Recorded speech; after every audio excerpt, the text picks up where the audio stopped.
Hello, everybody. Welcome back. It's very exciting to be here with people and in person. Will you please join me for the pledge? The pledge of allegiance To the flag of the United States of America and to the republic for which it stands, one nation, under God, indivisible, with liberty and justice for all.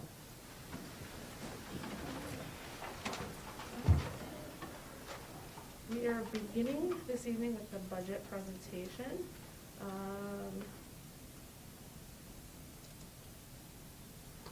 First, I have a legal notice of annual budget hearing and school vote. Norma, is this something we have to read out loud or no? No? Okay. Then I need a motion to accept. Motion? Second? You're accepting the minutes? Yeah.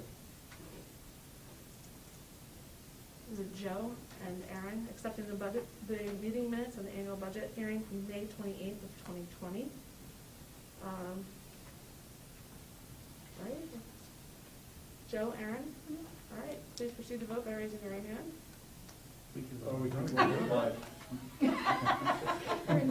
I'm a little out of it. It's gonna take a This is little while. Zoom, I usually have the screens.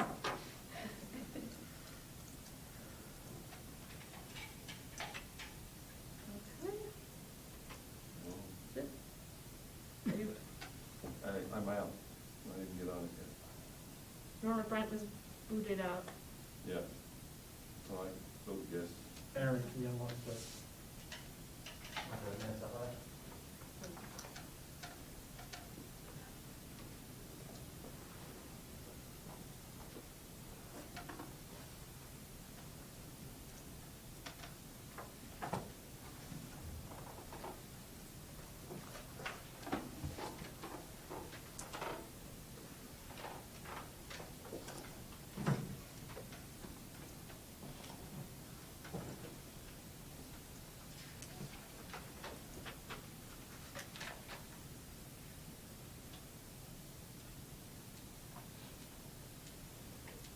So while Mr. Butler is working on that, we're going to go ahead and introduce our current board members and administrators.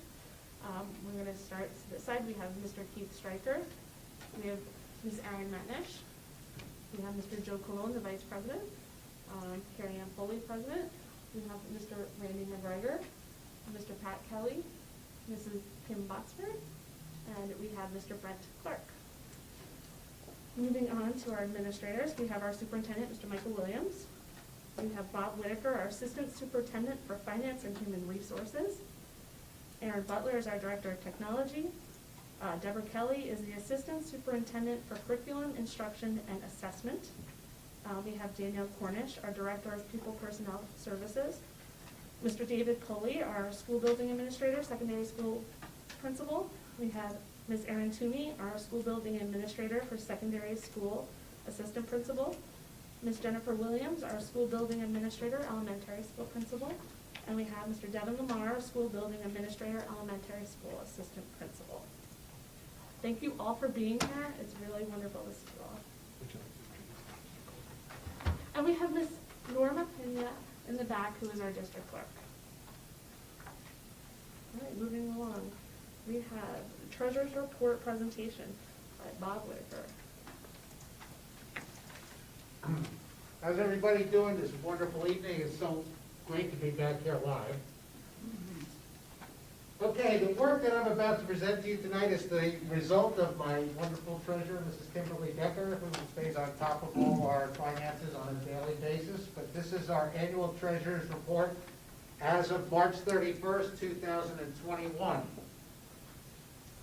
A grand total of cash on hand at that particular time was $29,152,000, which is slightly below last year's by about $3,600.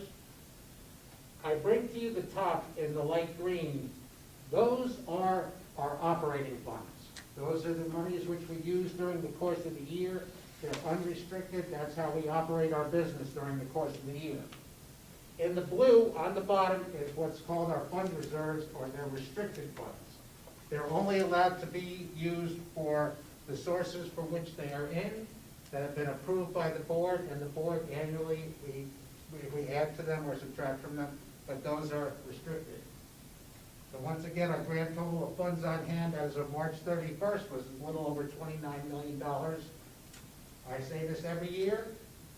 I'm blessed to work in a place that is fiscally prudent.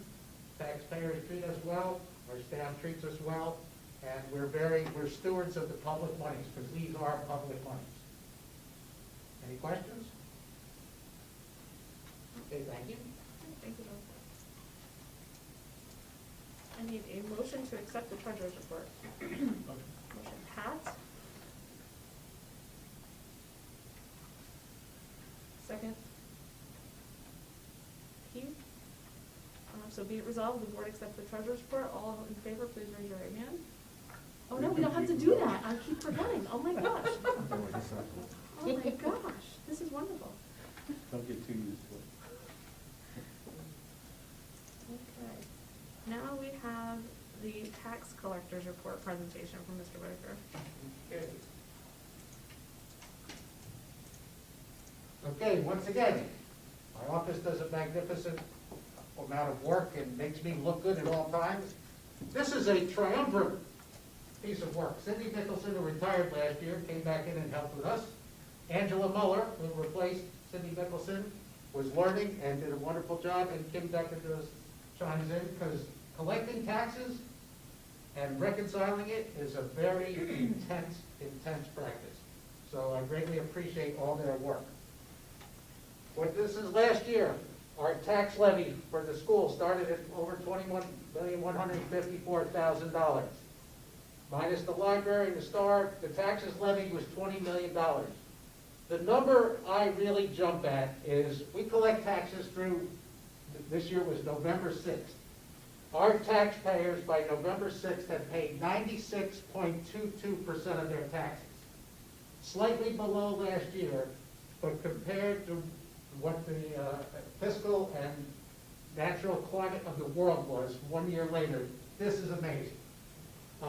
And once again, I'm blessed to work here, knowing that our taxpayers are committed to our schools and our education.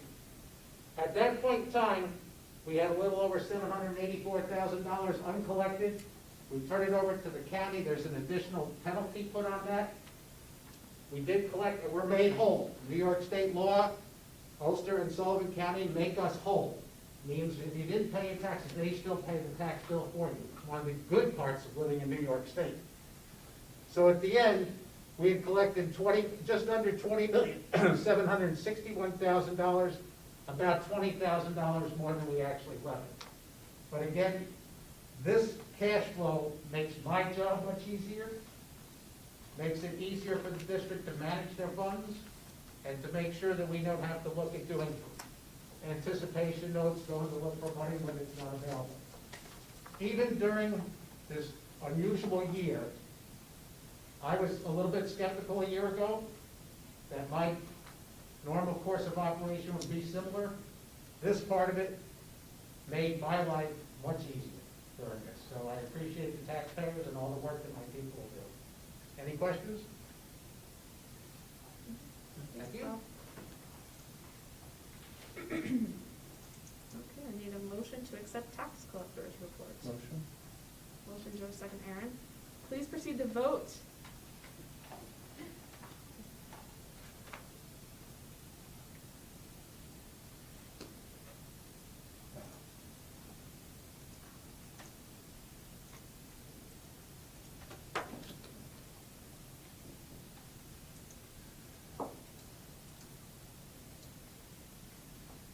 Can you put that up or?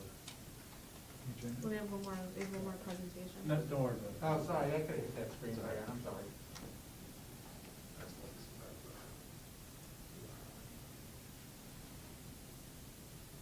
It's just how we can see that with the outcome of the vote.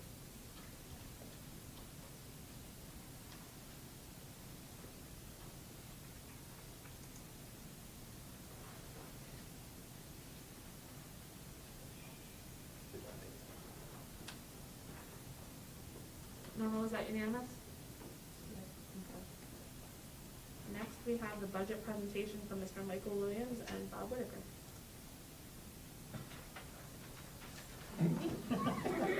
Okay. Now comes the hard part. Okay, the budget for the 21-22 school year. Real quickly, we'll delve into this a little more, is the budget that we're presenting, that the board adopted to the voters, is $35,171,263, which represents a 0.86% increase. Quite minimal in an increase. We are asking the taxpayers for $20,986,560, which actually represents a 0.80% decrease in this year's tax levy. We'll get into that momentarily.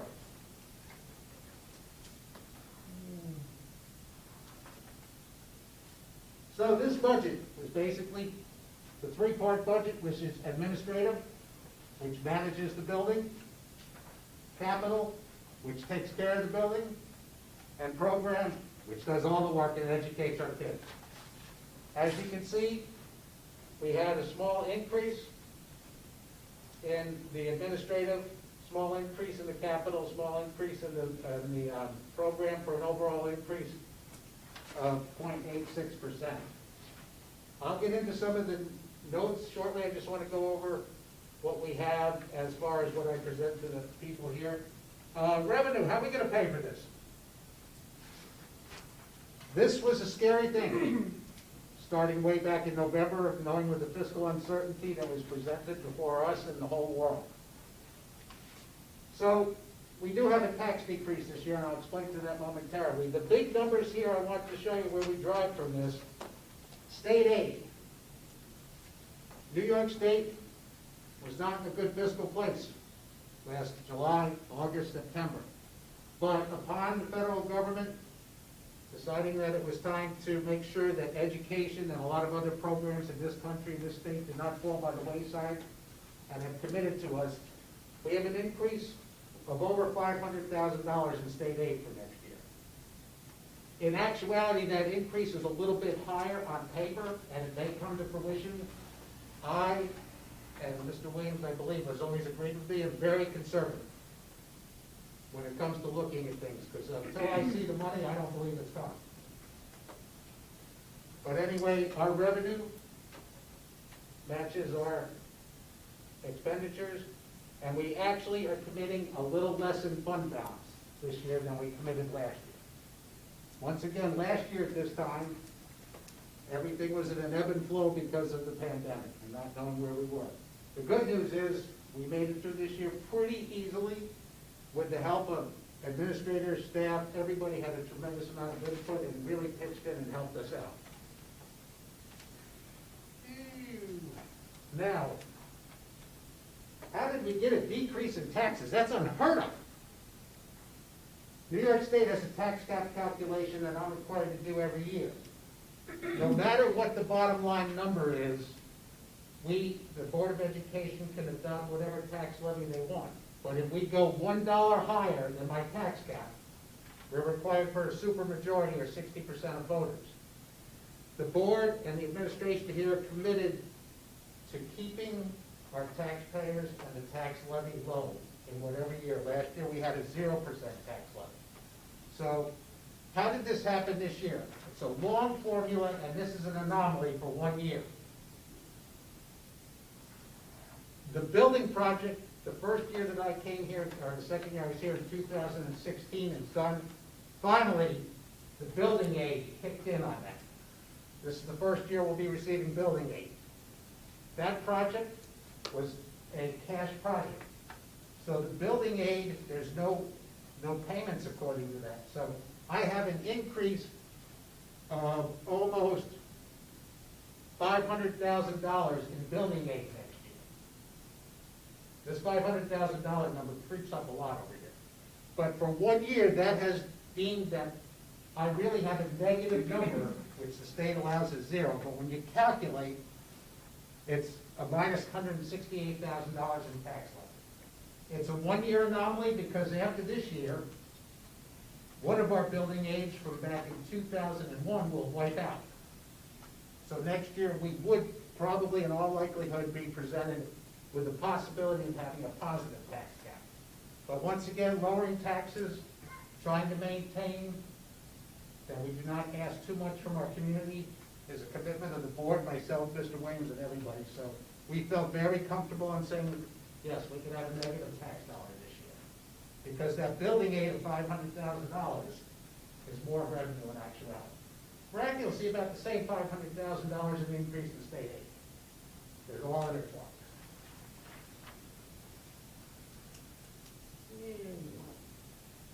So real quick, some of the highlights of this budget adoption. There is an increase this year in the principal and interest, what we're paying for our building projects. Next board meeting, I'm going to present before the board and hopefully get their blessings and tell them the whole plan we've had from a long time ago is to pay off a bond next month.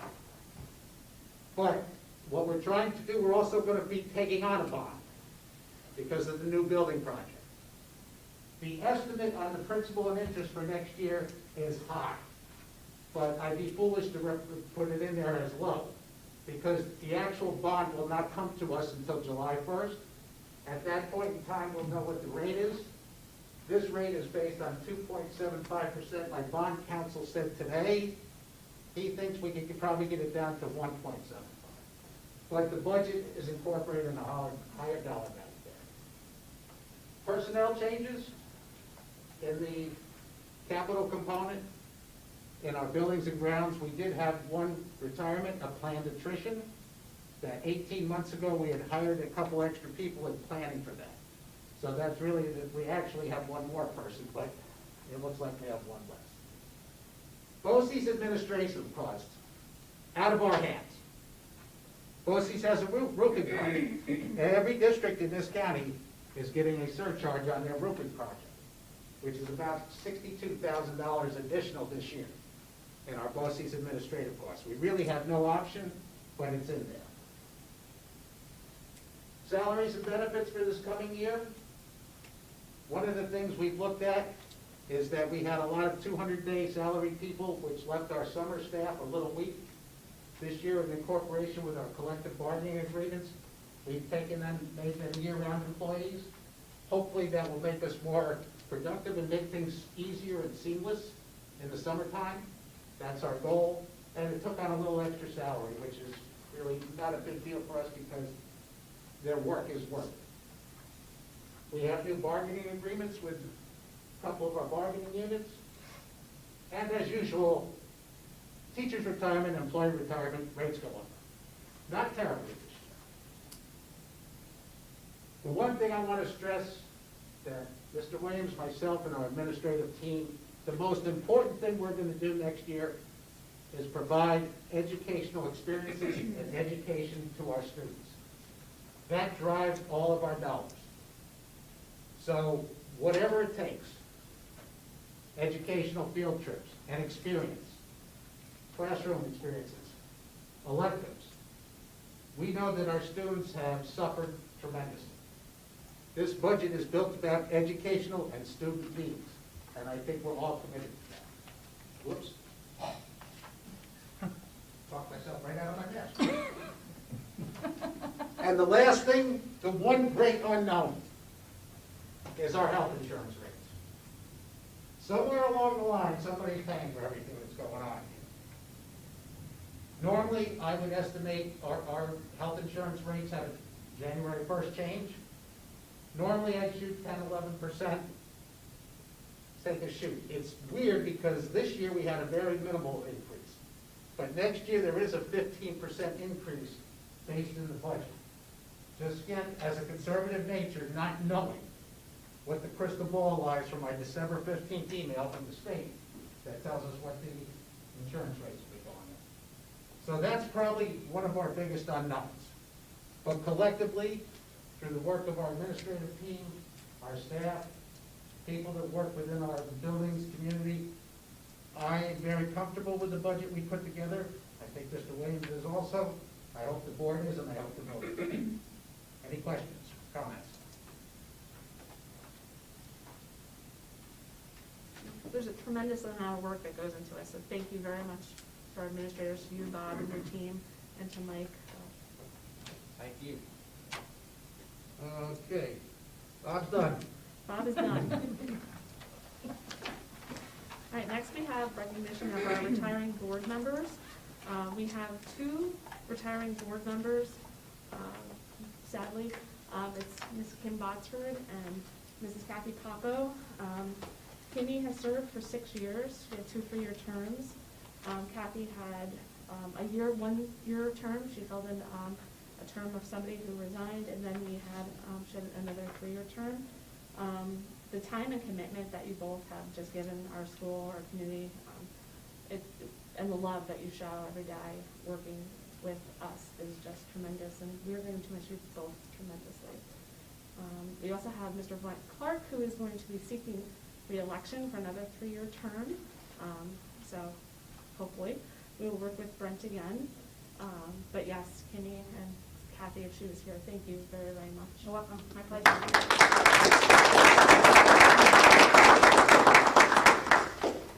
All right, next we're going to introduce board candidates. I'm going to ask that you speak in the ballot order, just to keep some order. So first we have Danielle Penny-Stroop, if you can come forward. And if you prefer, you can use the podium.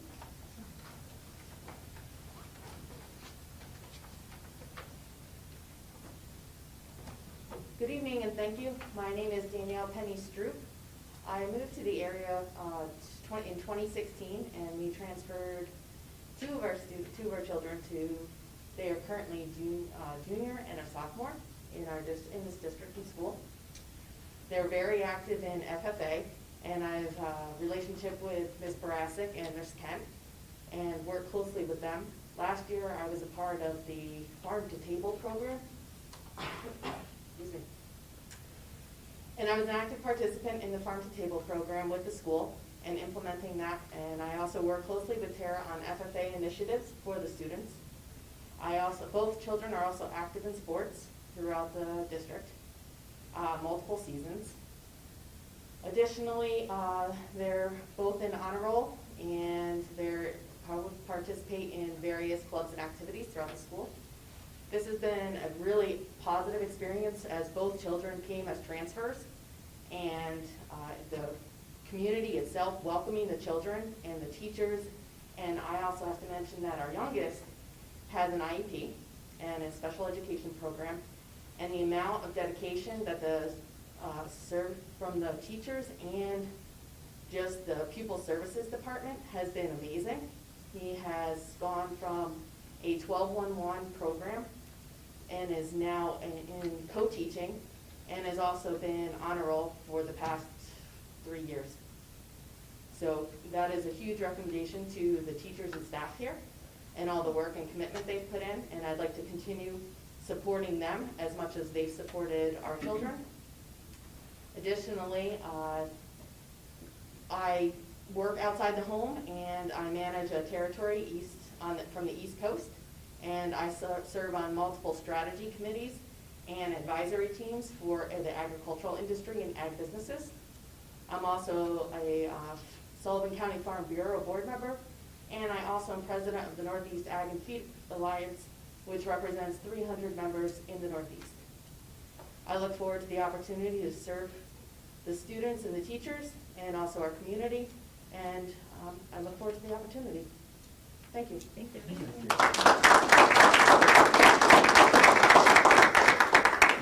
Okay, next we have Mr. Brent Clark. Sure.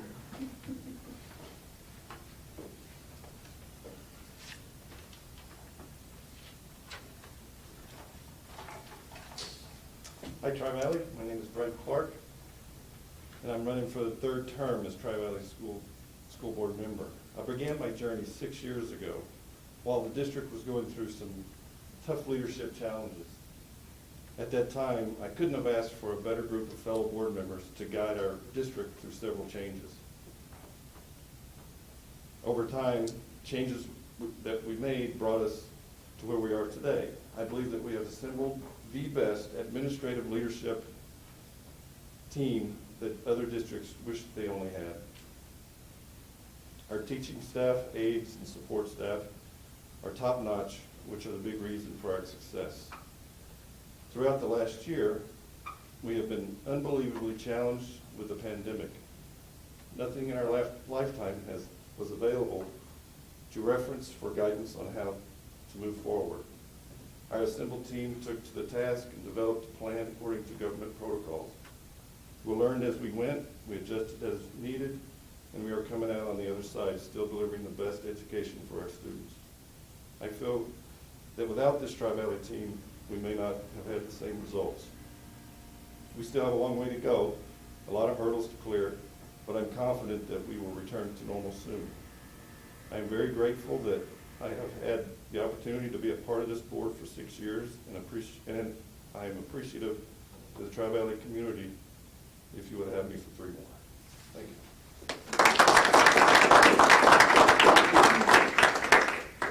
And we have Rose Woods.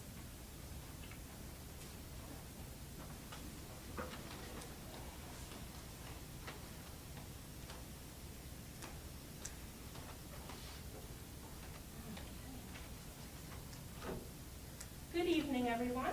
For those who do not know me, my name is Rose Woods, and I'm running to be on the school board.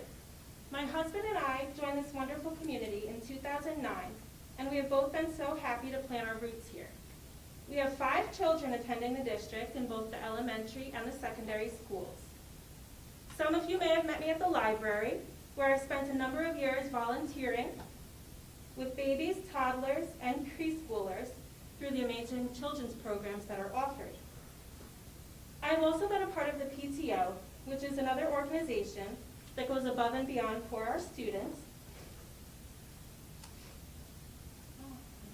Since this pandemic started, I have missed these volunteer opportunities greatly, and I look forward to the day when I can do so again. When not volunteering, you might find me on the baseball fields, where I was just a little while ago, or in the gymnasium catching a game. My children love participating in the activities our school offers, and I love watching them even more.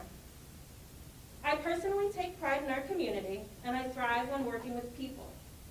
My goal, if elected to be a board member, is to help make sure that all the children in our district are given an equal opportunity to succeed, because I want you all to know that I am here for you in this community, and you all deserve to be represented. I hope you will give me the opportunity to do so.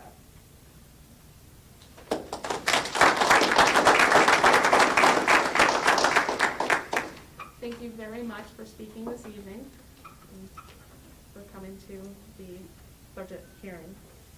At this time, I need a motion to adjourn the budget hearing. Motion, Pat, second, Randy. Please proceed to vote.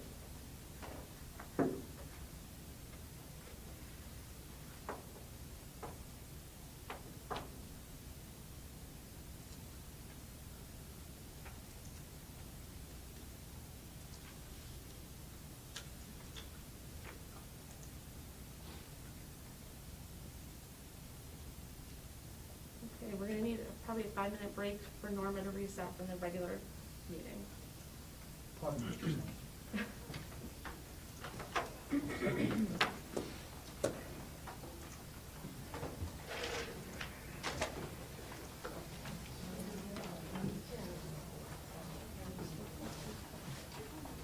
It's weird to get back into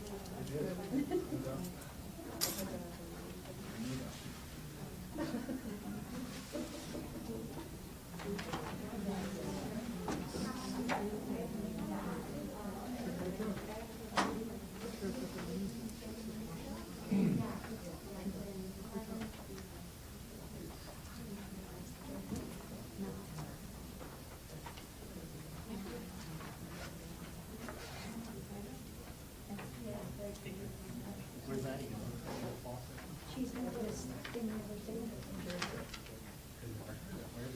It is in Galloway, New Jersey. It's like 20 minutes from Atlantic City. Sounds good, and we're away from here. I like it. Yeah, she's excited. It's funny because when she did her college search, you know, in class, it came up as like her number 1. So, yeah, so like throughout the rest of the search, because of course, you know, I'm looking at like she's going for speech pathology. So I was like searching like the best, reading universities on the Northeast, but I mean, there's no. And, that came out really well, but I was like, what about this, what about that, what about this? And she got into six, she got into 06, but, after visiting, she said that's all. So she's excited, yeah. I told my sister-in-law once before, she went to Oakland, and then she went to URI.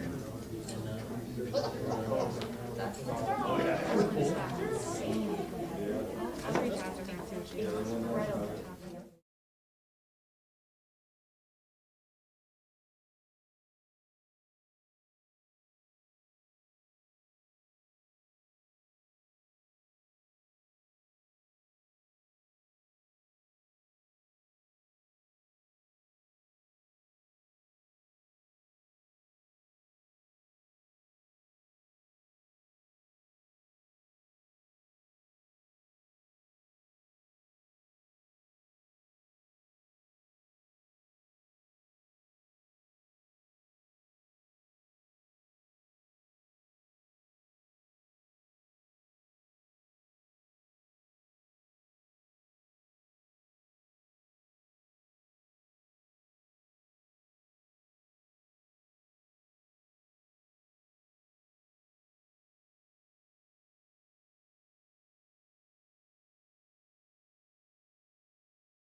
Got the gavel, gotta use it. Okay, moving on. We don't need to do the pledge of allegiance. There was no need for an executive session. I have no items of correspondence. Public comment session for items that are on tonight's agenda. Has anybody signed in to speak for items on tonight's agenda? Okay, presentations and guests. We do not have any presentations or guests. Superintendent's report. Mr. Thank you. Williams. Good evening, everyone. Nice to see live bodies here again. I'll keep this relatively brief. So there has been a lot of discussion at the State Ed Department about APPR relief. I know that's something that teachers have been discussing, as have principals for some time now. It looks like there is movement with the governor toward APPR relief, but we do not expect to hear anything until early June, possibly even mid-June. So right now we're continuing forward as if APPR would count like it did 2 years ago. If you remember correctly, we had APPR relief last year as well. For those of you who are not sure what APPR is, that's the Annual Professional Performance Review. That is the review of all teachers and administrators done every year under a rubric that is determined by the bargaining units. And teachers are ranked from ineffective to highly effective, which in today's law determines tenurability under the guidelines. So there's a possibility they're going to waive it. This would be for the second year in a row. There's also talk of a retirement incentive that hasn't gone away. Although they're looking at what they're calling a socialized model, meaning they would take the overall cost for every district in the state for people who elect to adopt an early retirement incentive, and they would share that cost among all districts in the state. Needless to say, that's going over not so well with districts, especially if they don't adopt the policy, because the talk is that districts will have the option of adopting it or not adopting it based on their needs. So we expect to hear more about that in the next month or so, because from what I understand, it will be a very small window, which will sunset on July 1st of this year. So they're going to have to move pretty quickly if that's going to happen. We've also gotten reports that ransomware attacks are increasing across the state. For those of you who do not know what a ransomware attack is, this is where a hacker gets into our system, or anybody's system, and encrypts our sensitive files and locks them out. So we can't even get access to our own files anymore. And then you pay ransom, literally you pay ransom money, and then in theory they unlock those files so you can have them again. What's happening now is that people are paying ransom and they're not unlocking the files. And the trouble is, once you pay, there's a tendency to pay again. And there's a tendency for the ransomware attackers to expect to be paid. And if you don't pay, what they do is they share the information publicly. That could be social security numbers, it could be medical information, it could be grade information for students. So what are we doing as a district to protect ourselves? Well, we have grade encryption software. We also have cloud storage off-site. So if somebody were to hack into one of our systems here, chances are they would not be able to get into our off-site storage because there's another level of encryption before you get to that as well. So while they may infect our computers here, if we have the data stored elsewhere, we can literally wipe our computers clean and restore the data without having to pay the ransomware.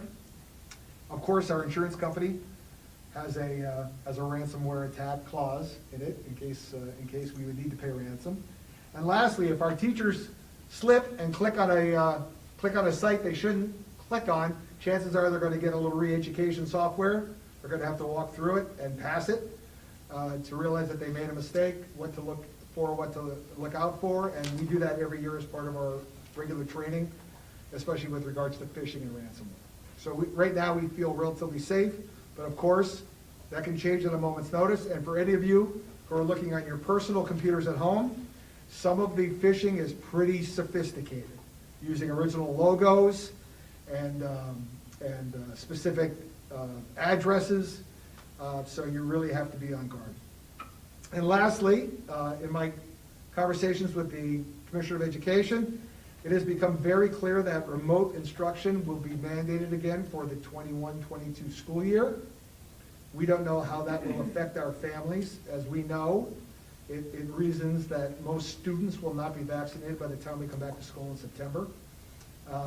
There's also a real possibility that remote instruction is going to become an every year thing. So districts are obviously, and teachers' unions are obviously working with the state to figure out what that's going to look like, what effect that will have on staffing, what effect it will have on technology. It's pretty interesting.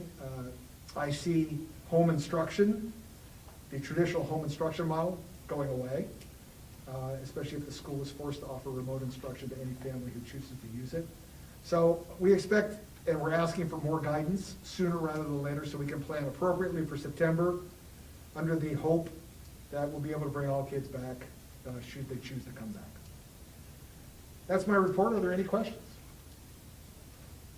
No? All right. Thank you. Thank you, Mr. Williams. Are there any items the board wants pulled from tonight's agenda? Okay, I need a motion and a second. Motion. Motion Second. Brent, second Ken. Any discussion? Please proceed to vote.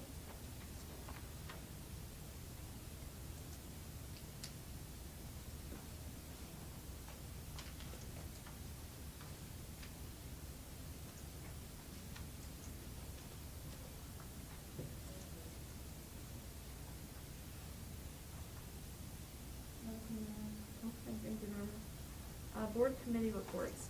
Is the policy, you're not meeting, right? We should- Yeah, we need to. we need to schedule We haven't one. scheduled it Yeah. yet. Do you usually pull everybody in schedule, or? I'll text everybody. Okay. on the date.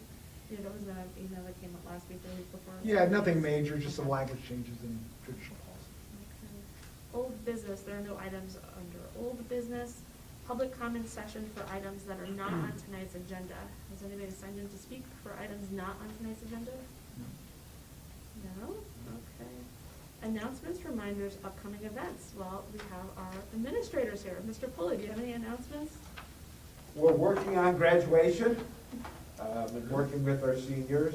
Along with that, June 11th will be the senior barbecue over at the fairgrounds, and we've got students involved in helping to plan that day.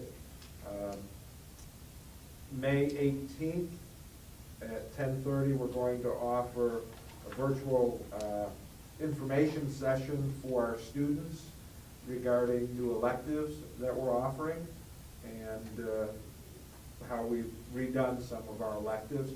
I believe tonight we hired a family and consumer science teacher, which is great. We've gone 2 years without a teacher, so that's going to be new opportunities for our students as well.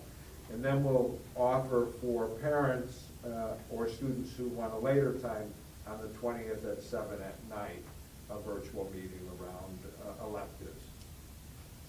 And that's all I have.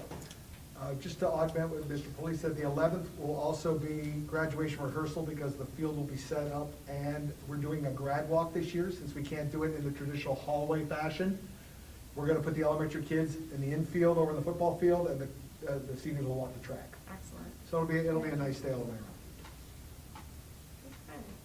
Ms. Williams? And we are very excited to be able to do the senior walk. That is certainly a time of year that the elementary students have an opportunity to see what is ahead for them. We've been working with the secondary school. Ms. Lamar has been certainly very, very helpful in being able to orchestrate this. As you can imagine, it is quite a venture to move 400-plus little people across the street and back. So we have been working on making sure that that's organized, and of course, it is the opportunity for the students to be able to have a celebratory opportunity for them to be in their caps and gowns and celebrate their moment, and in a ceremony that's a little less restricted. So we are excited to be hosting that. We have our first 5-day week this week. We're excited to be able to have students back. Tomorrow is our first Wednesday. Mr. Williams had provided all of the families with a calendar, which the elementary school adopted and sent home additional copies of that to be sure that parents understood what that looked like for their particular child, depending on if they were a red day student or blue day student or an A, B, depending on whichever way that the family has adopted the language. So we're excited to have the students back, some of them 5 days, some of them 3 days, and being able to take turns with that opportunity. And finally, I would just like to say that I am extremely happy to be back here in person, and I just want to compliment all of our students and our staff and our families. When the pandemic first hit, it was certainly nerve-wracking to figure out what it looked like to be a 4 or 5-year-old child being in school, wearing a mask, and understanding what it looked like to keep their distance from each other. But the students have done a great job under the direction of their teachers and the other staff in the building, so we're coming out on the other end of it. I know I heard that said tonight. So I thank everybody for their patience. That is, the elementary school is almost fully back in session and in the swing of things. So thank you. Thank you. And I do have to say, I've had the opportunity the last couple of days of driving my children to school just because, you know, I have to eventually get on the bus. But the drop-off in the morning is just fantastic. You're in and out, it's easy, it's quick, it's safe. I was always concerned about the safety issues, but the staff has done a phenomenal job with the drop-offs in the morning. Thank you. Any other announcements, Ms. Kelly? Well, our new family and consumer science teacher is here. Oh, she is here. Really well done.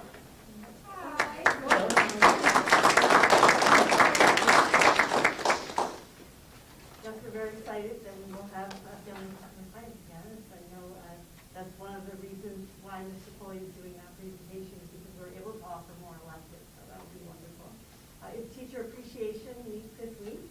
And so we have a couple of things that we've done for the teachers, mostly food related, but you know, there's a limit to what we can do. So it's nice and nice to be able to appreciate them.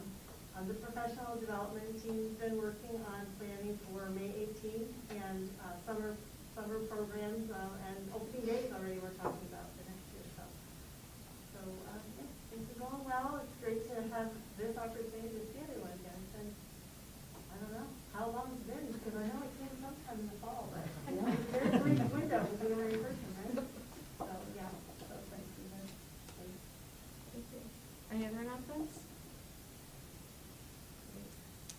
All right, new business. We have a tuition agreement with Latham School and Tri Valley Central School District from February 23, 2021 to June 30, 2021.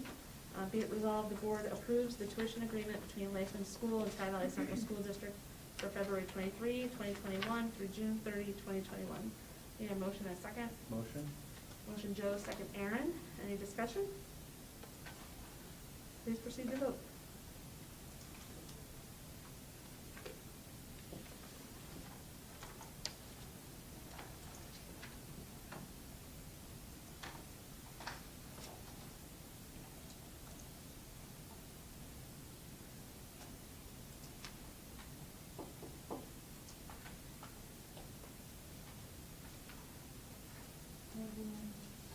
Yeah, that's great. At this time, there's no need to enter into an executive session, so I need a motion and a second to adjourn. Motion Aaron, second Pat. I'm sure there's no discussion, so please proceed to vote. 7:46, be well, everybody. It's really great to see you, and hopefully we'll see everyone again. The reminder is the budget vote is Tuesday, May 18th, from 1 o'clock to 8 o'clock here at the downstairs gym, and then our meeting will be sometime probably 9 o'clock. You Thank you, everybody.